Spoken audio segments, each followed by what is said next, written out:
Hello everybody, welcome to episode 51 of Life and Life Only. Very happy to have with me today the one and only Matt Le Tissier, aka God. I don't know if you still go by that.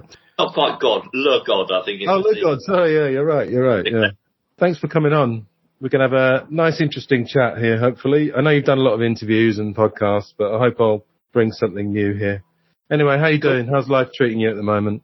Yeah, I'm good. Thanks very much. Yeah, can't complain. Excellent. All right.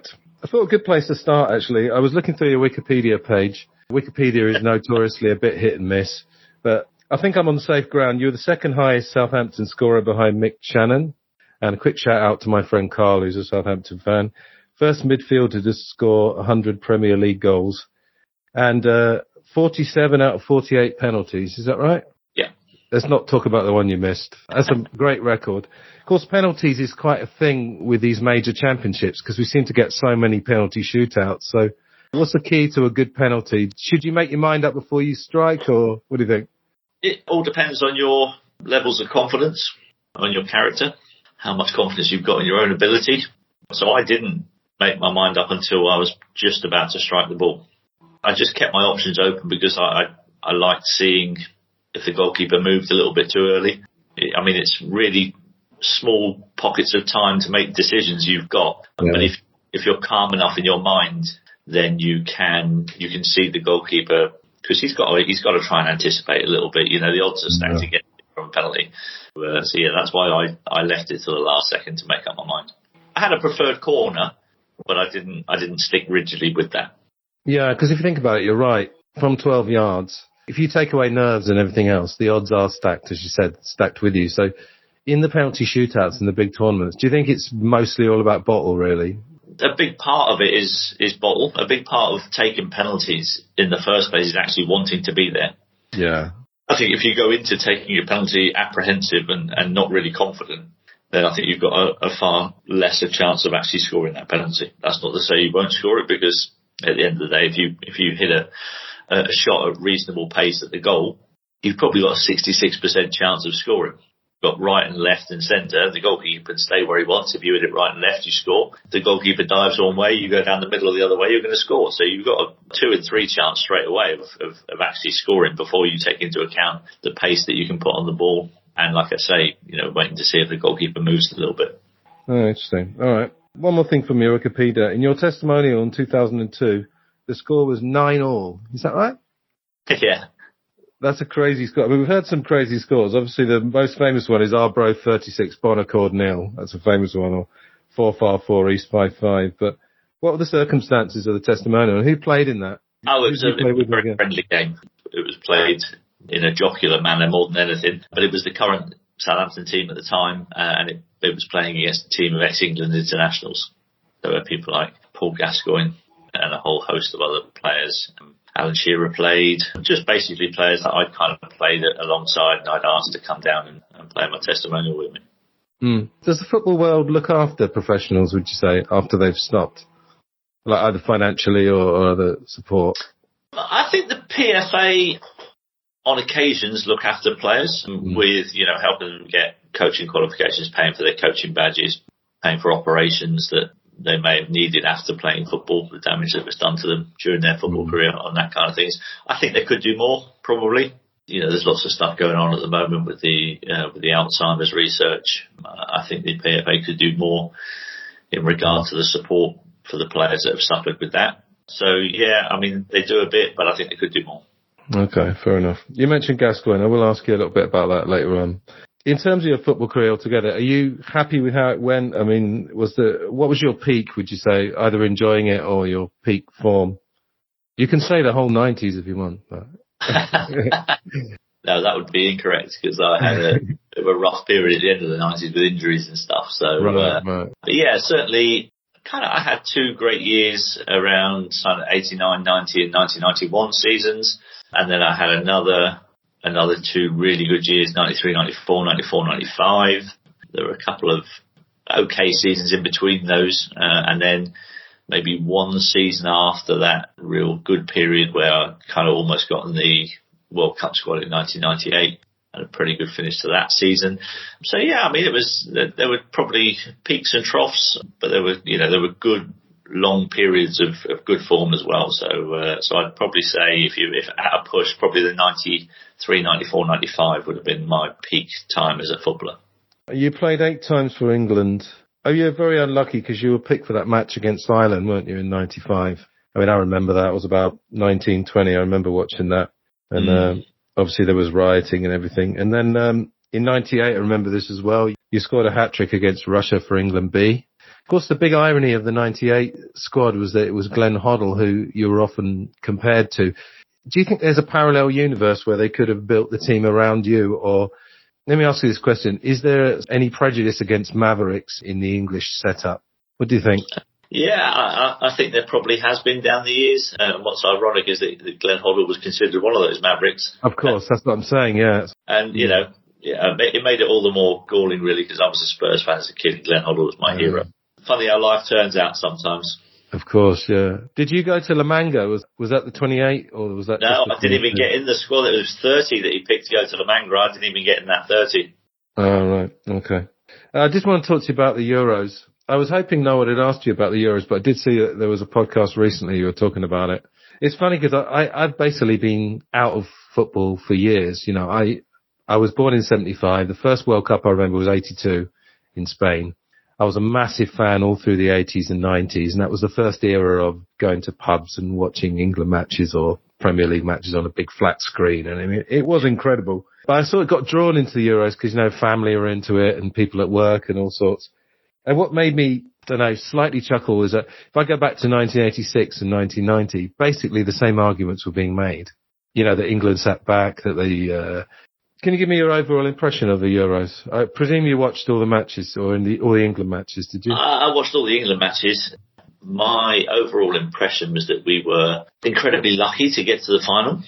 We had an incredibly easy side of the draw to deal with in comparison to the teams that were on the other side.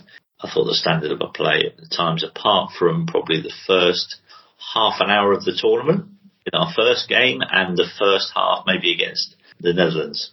Apart from that, I felt like it was pretty turgid stuff, if I'm honest. It wasn't particularly entertaining to watch. The 3 group games I was doing jobs in fan parks for those 3 group games, and there was just not a huge amount there to lift the crowd at all. And they were actually quite tough gigs when the games are not very exciting to talk about. So yeah, I was a bit disappointed really in the way that England went about the job, and it didn't surprise me that Gareth left his post. Yeah, it's so difficult, isn't it? Because, the $64,000 question is, what people were asking at the beginning, because England went from a team that took the lead and sat back to a team that were behind in, I think, the last 4 matches and came back. I thought that was quite encouraging that they came back. But the big question is, when they score, clearly the manager doesn't tell them to sit back. So what is it? I'm not looking for the definitive answer, but this is what I always wonder. Why do they sit back? I don't know. Have you got any insights or theories about that? Well, you say the manager doesn't tell them to sit back, but the manager installs the game plan in the players. Now, obviously, that game plan is a plan that is made at 0-0 from the start of the game. You've got your plan. And so if we go 1-0 down and all of a sudden we're chasing the game, we've got to go and get a goal.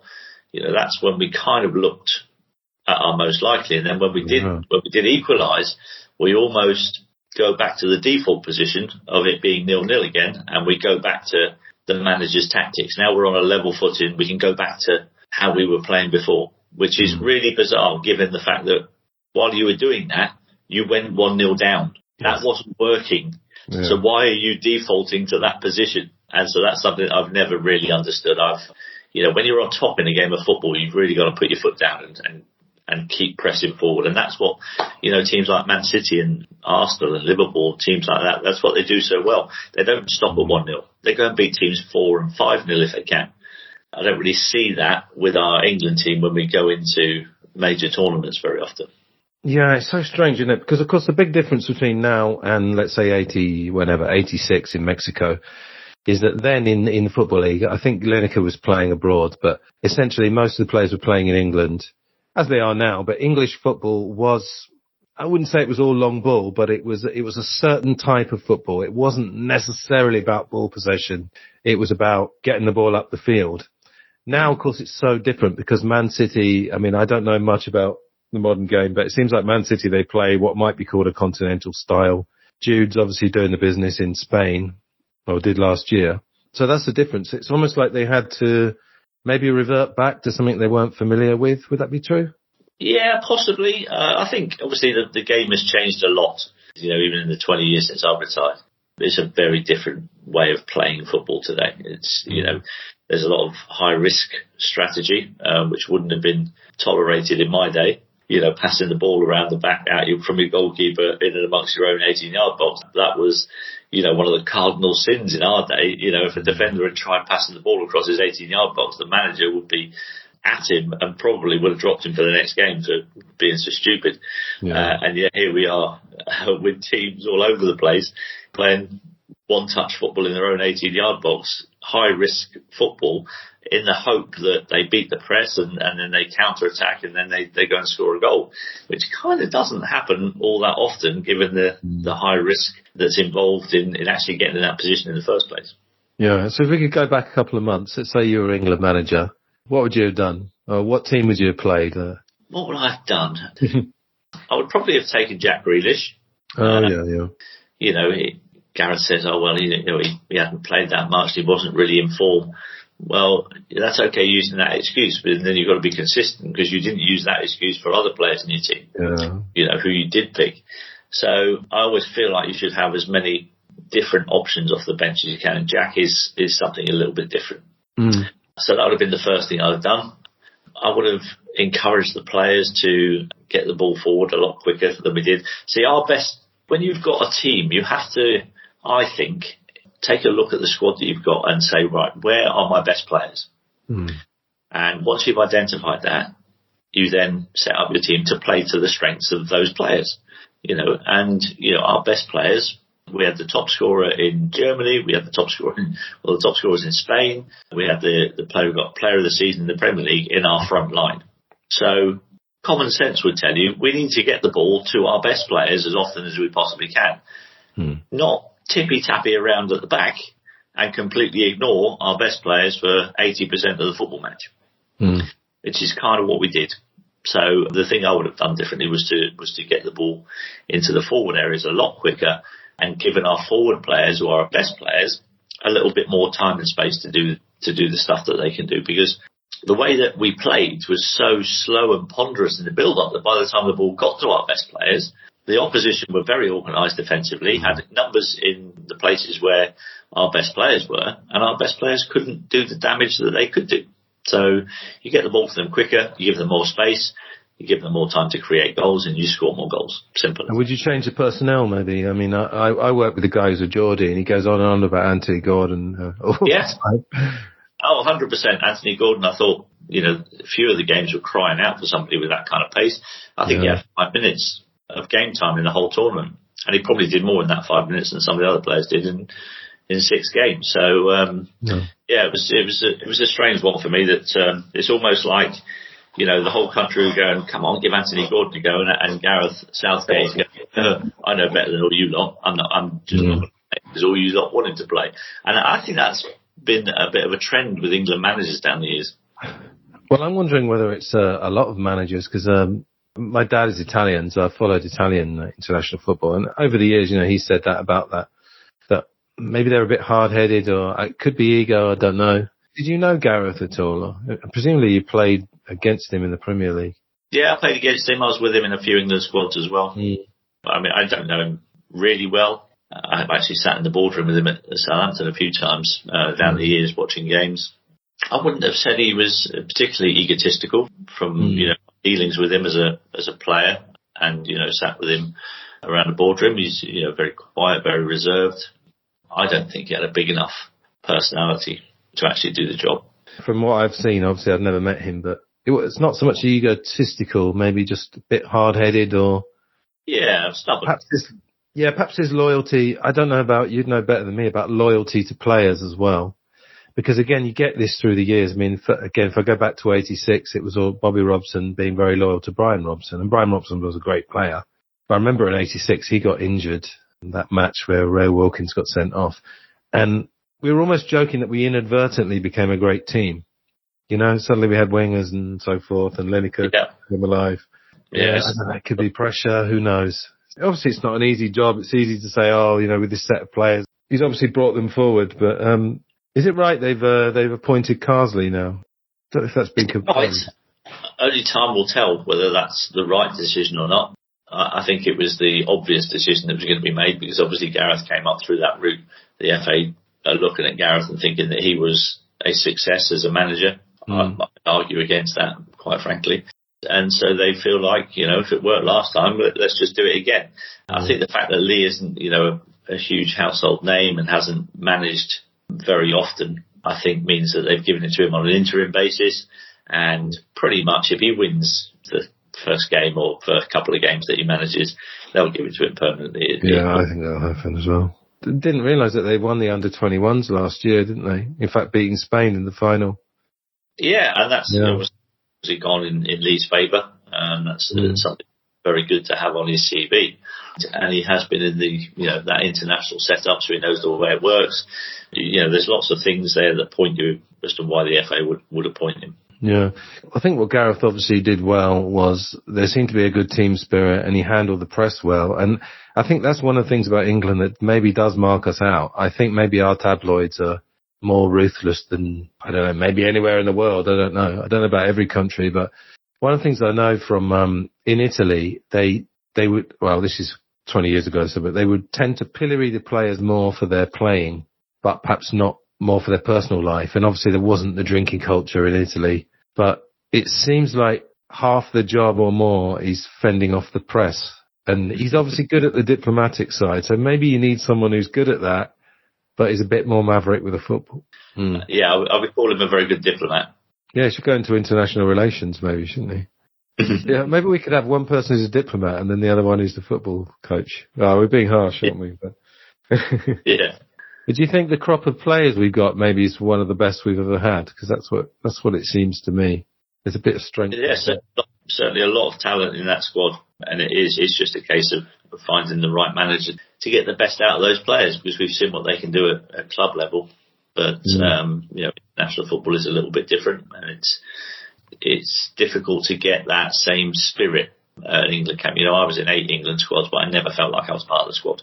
Always felt a bit of an outsider.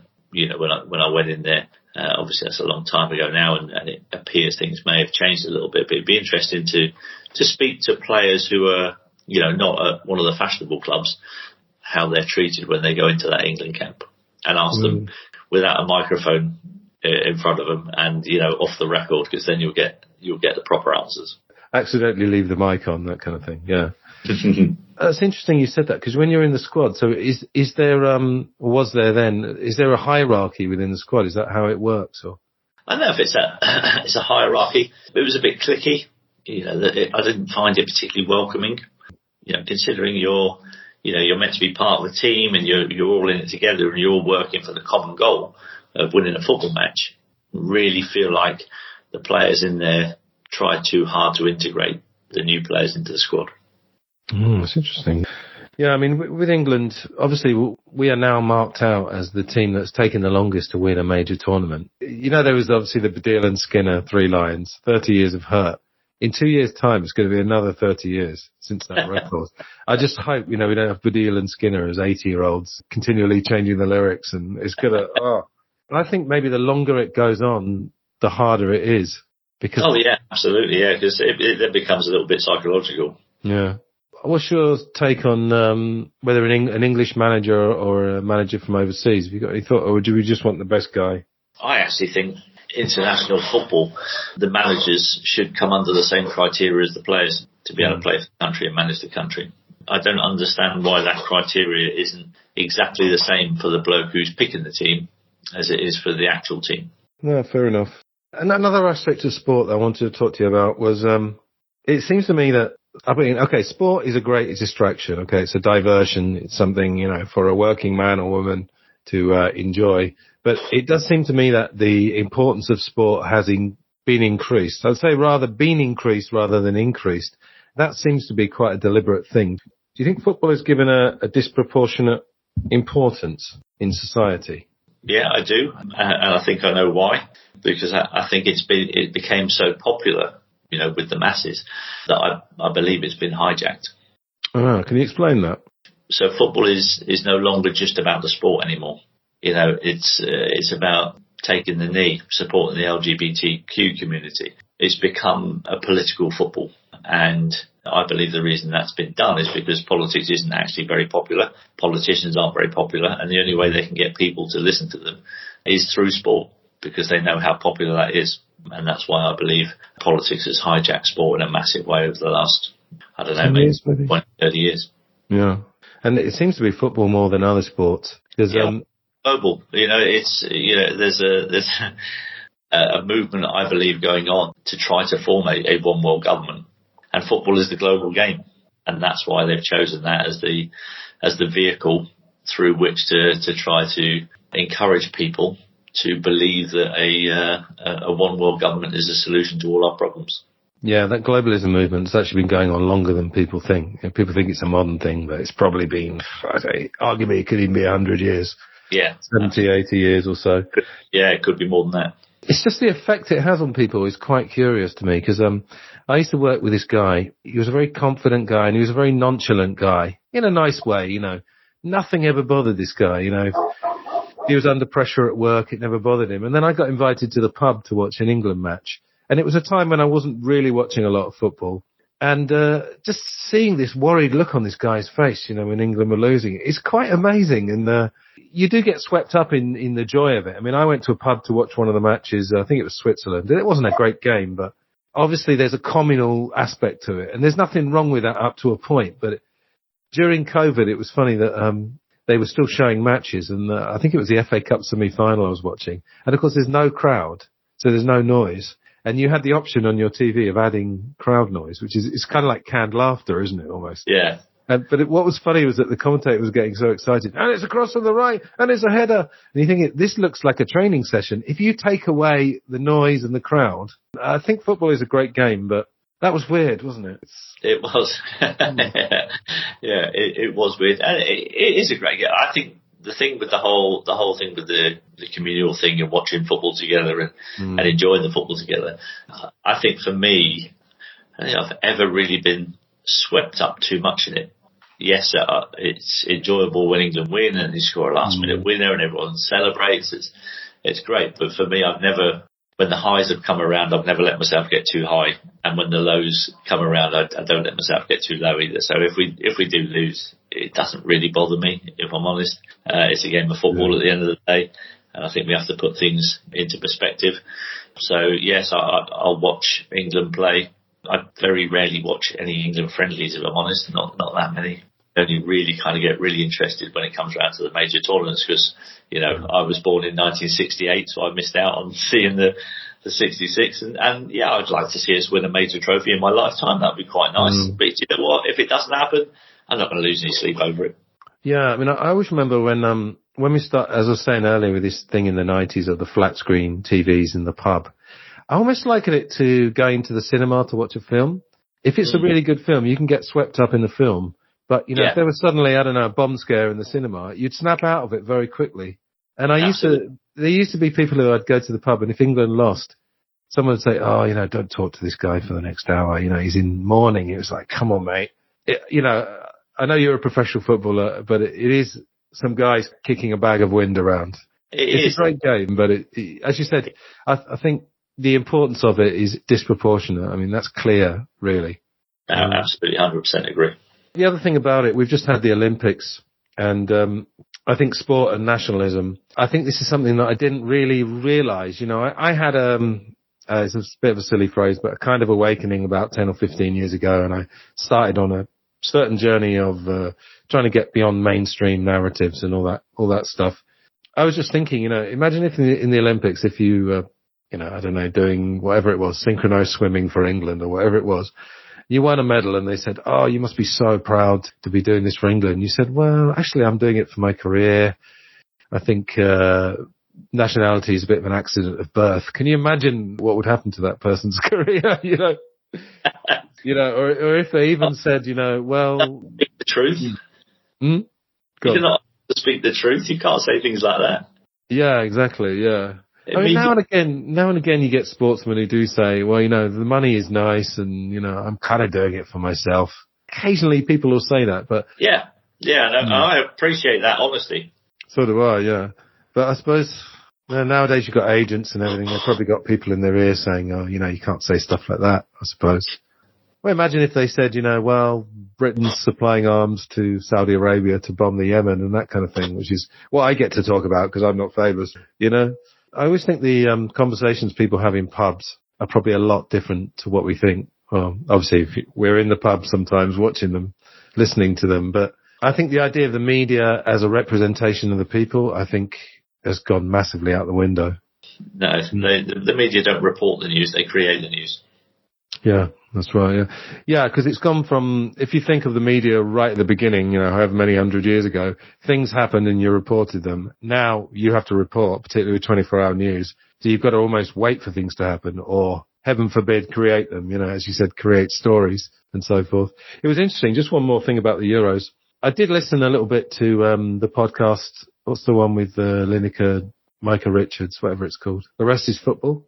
They were quite critical, but it's interesting how their opinions, they were almost like mainstream safe opinions. They were a bit critical. And then when we played Switzerland, which again wasn't a great performance, let's be honest, good penalties and everything, they were suddenly saying, oh, this is the performance we've been waiting for. And I was thinking, well, it's not really, is it? And I'll give credit to Shearer. And I guess you knew Shearer, didn't you? But Alan Shearer does seem to have a bit more edge. I do quite like him as a pundit. Quite into him, but it's interesting how even on sport there are mainstream opinions, and you can only be so critical. Would you agree with that? Yeah, no, 100% agree with that. Yeah. Nobody wants to be too outspoken because they'll lose their job. Yeah, that's it. Right. I know you've covered the COVID era on other podcasts, and you were on my friend Julian's podcast, The Mind Renewed, if you remember that, a couple of years ago. Yeah. Now, COVID is a great example of where obviously the dominant narrative is the mainstream narrative. And regardless of what you think about COVID or vaccines, the idea that millions and millions of people were persuaded to stay in their house is a major thing, regardless of what you think of the veracity. But what often happens, this is something we explore on the podcast, you have a mainstream opinion and then gradually it gets discredited. It gets chipped away at, but then the news cycle moves on so quickly that people have forgotten. Now, before the COVID era, were you a person that naturally questioned things, or did you take yourself by surprise maybe in questioning that? I don't know. Did you always have that instinct? I kind of always had a distrust of politicians. I think that's where it kind of all stemmed from, really. I didn't ever see them on television and think, oh, he looks like a really genuine fella. He's probably got my best at heart. I never got that vibe from any interviews I saw of any politicians at all. The nonsense that I see in the chambers at question time and them all behaving like absolute children, just embarrassing. So, yeah, I kind of never trusted politicians. And so kind of that's where it all probably started when COVID started to hit. Yeah, well, because politicians come from elite backgrounds nowadays. I mean, you did have a few working class ones back in the day. So, yeah, the Commons, the Prime Minister's Question Time is basically an extension of debating societies in Eton and so forth. That's what it's become. And I think people have this funny, I don't know if you call it cognitive dissonance, but everything where if you ask the average person, they'll say, I don't trust politicians. But then they will probably find themselves conforming without realizing it. Yeah, but then I was going to say they don't trust politicians, but when the politician comes on the telly and says, I'm sorry, we're going to have to lock you in your house for the next 3 weeks, they'll go, oh, okay. Yeah. Much maligned figure was David Icke. But David Icke did say one thing that was very interesting. He said we're worse than sheep because sheep need a sheepdog to marshal them. He said the problem is we marshal each other. And obviously the classic scenario is if you work in an office, for example, or a factory, or you work in anywhere where you've got co-workers that you see every day, they will ostracize you. And it's not because they're bad people, it's just because, we are tribal by nature and it's safer in the pack. I mean, that's clear, isn't it? I don't know. Would you like people to maybe step out the comfort zone? Do you feel almost like they've got a duty to do that, maybe? I think they have a duty to step out of the comfort zone and to listen to their gut instinct, as opposed to just go with whatever's easiest and whatever's going to, make their life the most comfortable. Because you carry on doing that, and there are people in positions of power who will abuse that, and you will eventually be led into a life of slavery. Yeah, I think things are going on that because it's almost death by 1,000 cuts, isn't it? Boiling the ethical frog. Oh, boiling the frog, yeah. For people who don't know that analogy, if you put a frog in boiling water, it will jump out. If you put it in freezing water and gradually turn the temperature up, it will boil without realizing it. I suppose, like I said, a revelation I had maybe probably 15 years ago now, when I started to learn more about alternative information, and obviously some of it is true, some of it is not. I don't take it all at face value. Absolutely, me too. But I realized that my opinions and the opinions of people around me, they weren't based on researching things. They were probably based on emotion more than anything else. Yeah, quite possibly. I'd like to think that my opinions aren't based on emotion. I'm pretty comfortable with the fact that they're not, because my wife tells me I've not got many emotions. You scored a goal, you did though, didn't you? Oh, yeah, but even then I wasn't a great over-celebrator, but a casual celebrator of goals most of the time. I've got a pretty logical brain. Really, I don't really let emotions come into decision-making in my life. I tend to use logic and reason to come to my decisions. Yeah, I think we need more of that, to be honest. That's something that, I don't know, maybe society at large doesn't like. Maybe if you're a politician, for example, and you're too fact-based nowadays, because politics has become entertainment, and entertainment has become political, and you were saying earlier, sports become political. Yeah, I think so much of it just runs on emotions. I mean, the presidential debates, I would say, I did manage to sit through some of the prime ministerial debate, and then I watched some of the Biden-Trump one. I don't know. I was sort of laughing in a dark way, Sometimes you have to laugh so you don't cry. Absolutely. I think ours were a bit more policy-based, but I think the American one has just got to the point where I don't know what it is. I don't know what arguments they're making. That's crazy. One of the problems is that everything is done in sound bites, so it will say something like, Mr. Trump, talk about the economy. You've got 90 seconds. Stuff like that. We live in a soundbite culture, don't we? We do indeed. Do you still engage in social media, by the way? Because I know you got a bit in hot water, and it is a bit of a minefield, isn't it? No, I still engage in social media, yeah. It's important to keep voicing your opinions, even though Keir Starmer's trying to imprison you for that. But no, I think we have to highlight the idiocy of some of the policies. Yeah, I use Twitter mostly to promote my podcast, I think. But, it has some value. It's obviously got value. And when the vaccines were being rolled out, I was quite surprised that if I looked on Twitter, it was almost like a 50-50 split maybe of opinion. So I think we moved on in terms of questioning, because if you go back, if you go back 100 years when the First World War started, people were running to the recruitment office to sign up for this war because they'd been told how wonderful it was going to be. So I think we are moving on, I don't know, skeptical, cynical, whatever you want to call it. Yeah, there's definitely an awakening of sorts happening. And, in your life, when you talk to people around you, do you see a range of opinions? If you don't mind me asking a bit of a personal question, did people around you react against you when you spoke out or not? No, I think there was a time in 2020 when my family did think I'd gone a bit mad. Yeah, questioning sanity, yes. Yeah, because I wasn't taking the opinion of the mainstream media. But over time, I think they've come to understand that I actually wasn't mad. A lot of the stuff that I was talking about is actually stuff that they tried to implement.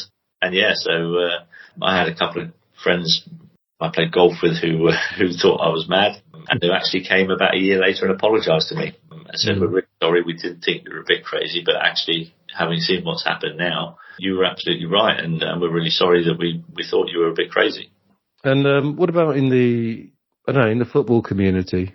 I'm sure you still have friends in the game, so don't know. Yeah, but I don't really get involved in the game much anymore. If I'm honest, I go and watch Southampton. I just go as a fan and, because I'm interested. I don't really have day-to-day contact with anybody who's kind of still really fully involved in the game. A few people that are awake inside the game who have come to me and told me things about what's going on inside the football clubs. But I don't really get involved too much in it, to be honest. No, fair enough. I mean, these kind of things, I've had it myself, they can be friendship killers sometimes because it goes back to the same thing. It's people having kind of allergic reactions almost. It's funny, I have a discussion group in my town here. I started it and I called it Meaningful Conversations because it was a bit of a fait accompli that if you came to the group, it was to have a meaningful conversation. And someone suggested conspiracy theories and I kind of rolled my eyes and I thought, oh God, I've been through this so many times. I know what's coming. But I was the leader of the group and I'd solicited opinions. So we had the talk and it was interesting, but I think there was about 8 of us and there were 2 people in the group that as soon as you mentioned anything conspiratorial, you could just feel that reaction. They rolled their eyes, they switched off, they got angry, their body language completely changed. And it's such an interesting thing, but it's so bizarre as well. I believe the origin of conspiracy theory actually comes from a CIA document in the 60s. It was in the wake of the JFK assassination. But I think before then, people used to use the term, but it was used much more neutrally. Yeah. In the same way that I can go to friends' houses and we can talk about Kennedy or Princess Diana or whatever. And it's not this stigma. I mean, that must be deliberate, isn't it? Of course it's deliberate, yeah. It's an easy way of shutting down debates so they don't have to defend them. That's it, yeah. It's a shame, but... You don't have to listen to facts and opinions from other people. That's it. But, yeah, I feel I want to be optimistic, and I think the tide is turning. Maybe slowly, but... Yeah, I'd agree with that. All right. Okay, well, thanks a lot. I'm going to ask you a couple of quick fires, if you don't mind, about football. Who was the best player you ever played with or against? Best player I played against was probably Roberto Baggio. When did you play him? Who was he playing for? We played against Juventus in a pre-season friendly back in the early 90s. Oh, right. Thierry very close behind, by the way. Who was that, sorry? Thierry Henry. Oh, Thierry Henry, yeah, of course. Did you know Gascoigne at all? Were you friends? A little bit, yeah. Gazza would be up there in that conversation. Pre his knee injury in the cup final in '91, I think it was. I don't think he was ever quite the same player after that. I mean, he was still a cracking player. Don't get me wrong, but before that knee injury, I think without that knee injury, I think he'd have been spoken about in the same breath as Cruyff and Maradona. Maradona, yeah, Platini, maybe, yeah. Yeah, I mean, even in 1990, I mean, he was still developing, but he was our Maradona. In '86, we had Maradona. I felt like, maybe I'm biased, but I felt like he was our Maradona. What do you think about the link between genius and madness? Do you think you have to be a bit mad to play at that level? I suppose Baggio wasn't mad, was he? Probably not. No, I don't think you have to be mad. I mean, there might well be a fine line between genius and madness, but if you keep the right side of that line, it's pretty simple, I think. Yeah. Okay. Last one. Which player from the distant past, would you have liked to have played with? I think I would have liked to have played with George Best. Ah, yeah. And gone to the bar with him afterwards, or maybe... Yeah, I mean, me drinking Malibu and Coke next to him probably would have been a good look for him. Malibu and Coke's a good drink. Okay, just finally, can you talk about your CBD, the CBD products? Yeah. So just over a year ago, Anthony Fowler, or probably 2 years ago now, Anthony Fowler contacted me. It was his company and asked me if I'd promote it on my social media. And I said no. I said I'm not prepared to do that. I don't know anything. I don't know enough about it. So I'm not just going to do that willy nilly. So we kind of left it, and then he came back to me about 6 months later. He kind of at me again, let me send you some stuff. Let me send you some stuff. You see if it's any good. So he did, and he sent me some oil and some gummies. And so I was taking the gummies to see if that was going to make a difference to my sleeping patterns, which it did. My wife took the oil for her osteoarthritis, and she noticed the difference very quickly. And I was like, oh, blimey, okay. All right, this stuff does work then. And so that's kind of why I ended up getting involved, and I became an affiliate with the company. And I've been doing that for over a year now, and I highly recommend it to people because I've seen it work for me and my family, and it's as simple as that, really. Going from experience, that's always the way, isn't it? From your own personal experience is the best way to learn about anything, I guess. Definitely. If you send me a link, or I'll take one from your X feed, your Twitter feed. Thanks. And just thanks a lot for doing this, and good luck in the future. You're welcome, Anthony. Cheers, mate. All the best.